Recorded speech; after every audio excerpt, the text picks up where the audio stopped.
కానీ రెండవ ప్రాధాన్యత ఓటు మాత్రం బీజేపీ వాళ్ళను, టీఆర్ఎస్ వాళ్ళను కూడా కొందరు చాలా స్ట్రాంగ్ వాళ్ళు ఉంటారు, వాళ్ళని ఎవరు కొందరు మార్చారంటారు. వాళ్ళింటిపై కూడా ఈ రాష్ట్రంలో మీకు ఏం పనులు కావాలని మేము చేసి పెడతాం. మీ లెక్క అందరిలాగా దగ్గుపాచినట్టు కాదు. మేము కాంగ్రెస్ పార్టీ అందరినీ ప్రేమించేటోళ్ళం. మీ కష్టంలో, ప్రతి కష్టంలో కూడా మా ఎమ్మెల్యే నాయన రాజేందర్ రెడ్డి గారు ఉంటారు.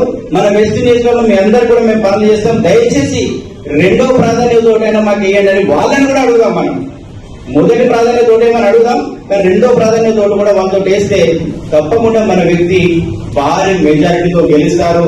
అలా గెలిస్తే ఎన్ని ఓట్లు వచ్చినాయి కూడా చూసి ఇంకా ఎక్కువగా ఇప్పటి వరకు రాష్ట్రంలో ఏ జిల్లాకు లేని వరాలు మన నాయన రాజేందర్ రెడ్డి గారు మన నియోజకవర్గంలో, మన జిల్లాలో ముఖ్యమంత్రి రేవంత్ రెడ్డి గారు ఓపెన్ గా చెప్పారు. కాబట్టి మన వెస్ట్ నియోజకవర్గంలో ఎన్ని ఓట్ల మెజారిటీ ఇస్తే మన ఎమ్మెల్యే గారు అంత స్ట్రాంగ్ గా ఉంటారు, మన తరఫున పోరాడతారు. ప్రతి ఒక్కరం ఒక సైనికుల్లాగా పోరాడి ఈ ఎమ్మెల్సీ ఎన్నికల్లో భారీ మెజారిటీ తీసుకొస్తామని నేను అనుకుంటూ అవకాశం ఇచ్చిన పెద్దలందరికీ నమస్కారాలు.